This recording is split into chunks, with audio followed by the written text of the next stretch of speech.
생각을 해봐야 되는 게 해운사들이 그만큼의 비용을 투자할 것이냐 하는 문제가 있는 거죠. 실제로 작년에는 이미 황산화물 배출 규제가 있었는데도 불구하고 새롭게 선박을 발주를 안 하고 해운사들이 유종만 바꿨어요. 근데 당시에는 코로나 때문에 유가가 거의 바닥을 쳤었잖아요. 그래서 해운사들은 이러한 것을 이용해서 저유황유를 대신 선택했던 거죠. 진짜 우리가 시기상의 문제라고 생각이 드는 게 작년에는 배출 규제를 위해서 저유황유를 썼고 올해는 엔진 출력을 낮추고 이게 언제까지 지속이 될 수 있느냐라는 거죠. 노후된 선박들은 계속해서 늘어나고 있고 거기에 따라서 연비는 점차적으로 안 좋아지고 있고 환경 규제는 점차적으로 심화되고 있고 이러한 것들을 종합적으로 봤을 때 우리가 장기적으로 생각해 보면 조선사들이 나쁘지 않다. 업황 자체는 점차적으로 시간이 지날수록 조선사들한테 좋다라고 생각이 될 수 있는 거죠.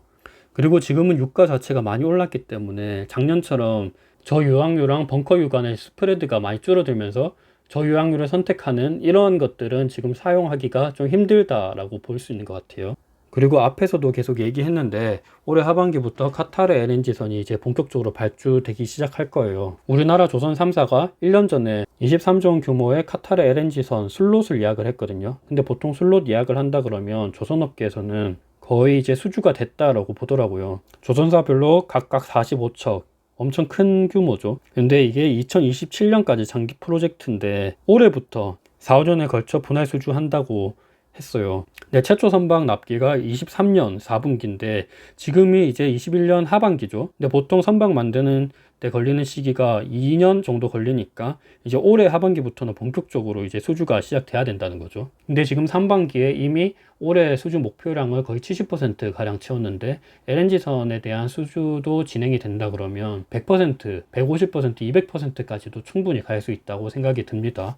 그리고 카타르 LNG선 수주 자체가 조금씩 느려지고 있었는데 왜냐하면 코로나 때문에 그렇죠. 카타르 입장에서도 코로나 때문에 함부로 발주하고 이러기가 부담스러웠을 거예요. 근데 우리가 생각을 해보면 당시에 철강석 가격이랑 철강 가격이 지금만큼 오르진 않았어요. 근데 그거를 수주해서 지금 만들고 있다. 근데 지금의 후판 가격은 많이 올랐잖아요. 근데 작년에 수주를 했으면 그만큼 저가 수주가 일어났겠죠. 상대적으로 올해 수주할 수 있는 거에 비해서. 그래서 오히려 이게 잘 됐다. 지금 철강 가격이 많이 올랐을 때 지금의 수주를 해야 제대로 된 선박의 가격을 받을 수 있을 거라고 우리가 생각을 할 수 있는 것 같아요.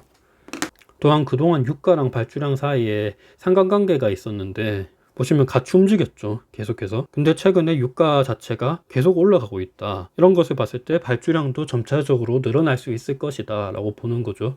근데 생각해보면 이제 유가 자체는 많이 안 오르지 않냐. 왜냐하면 친환경 쪽으로 많이 쓰니까. 이렇게 얘기를 해본다 그러면 선박도 오히려 잘 된 거예요. 친환경을 쓴다 그러면 LNG선에 대한 발주량이 늘어나는 거잖아요. 그러니까 기존에는 원유랑 같이 움직이는 추이가 보였다 그러면 이제는 천연가스랑 비슷한 흐름을 보일 수 있을 것이다 라고 보는 거죠. 물론 조선업계에서도 전기차처럼 전기로 가거나 뭐 암모니아로 가거나 이런 게 제일 베스트긴 하지만 아직까지 기술력이 그만큼 도달하지 못했기 때문에 그 중간 단계인 천연가스를 이용한 연료로 운송하는 배들이 많이 쓰일 것이다 라고 볼 수 있는 것 같아요. 근데 그 천연가스 가격도 점차적으로 오르고 있는 거죠, 지금.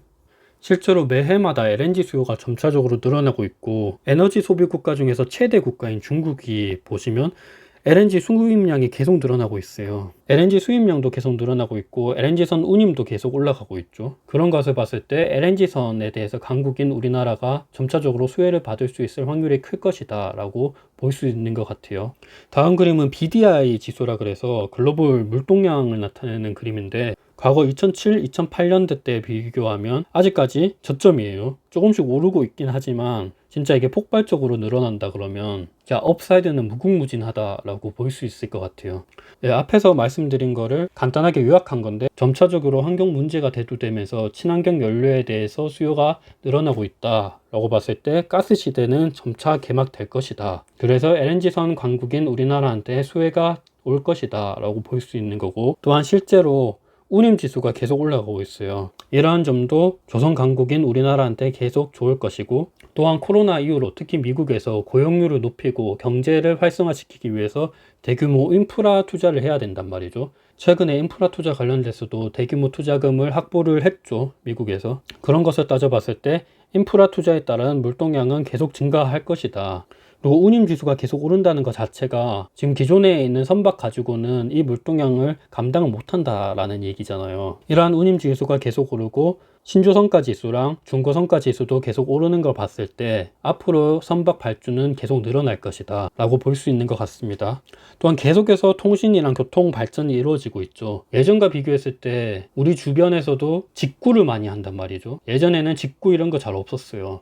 근데 직구를 점차 많이 하고 있다. 근데 그러한 것들이 물동량을 더 증가시킬 수 있는 요인이 되는 거죠. 무역량이 점차 많아지면 선박의 수요도 늘어난다. 이 환경 규제는 점차 심화되고 있으니까 친환경 선박에 대한 수요는 점차 늘어난다. 근데 지금 일시적으로 연료를 바꾸거나 엔진을 조금 더 좋은 걸 쓰거나 엔진 출력을 조금 줄이거나 이런 거는 일시적인 대안밖에 되지 않는다. 이러한 수요는 시기상의 문제이기 때문에 점차적으로 해운사들한테는 압박이 올 것이다 라고 볼 수 있는 것 같아요.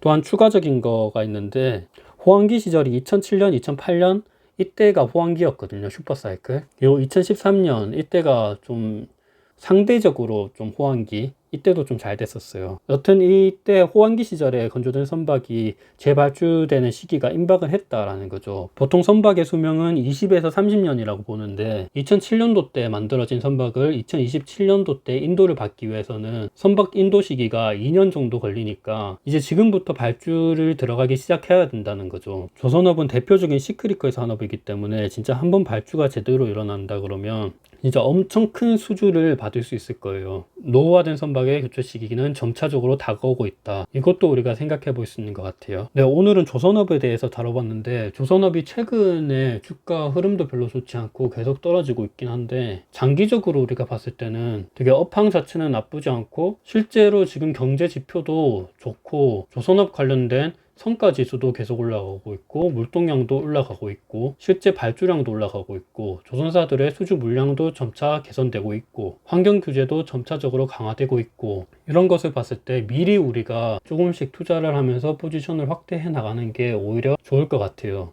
여튼 오늘은 조선사에 대해서 알아봤고 다음에 기회가 있을 때 조선 관련된 회사 관련돼서도 한번 다뤄보도록 하겠습니다. 여튼 오늘 봐주셔서 감사합니다. 네, 그리고 저는 또 블로그 하고 있는데 요것도 한번 참고하실 분은 참고해 주시면 좋을 것 같습니다. 네, 감사합니다.